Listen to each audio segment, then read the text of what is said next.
landscape, we've primarily seen 3 countries such as China, India, and Vietnam having the maximum amount of demand for this visa program. Another thing that I've personally seen, and I just sort of break it down in numbers, is let's say if I, as a regional center representative, have 10 investors who I have onboarded.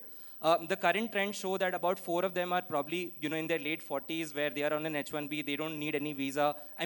They don't need any dependency of money from their family members back in India. So they're completely dependent on themselves. They have the authority to take the call.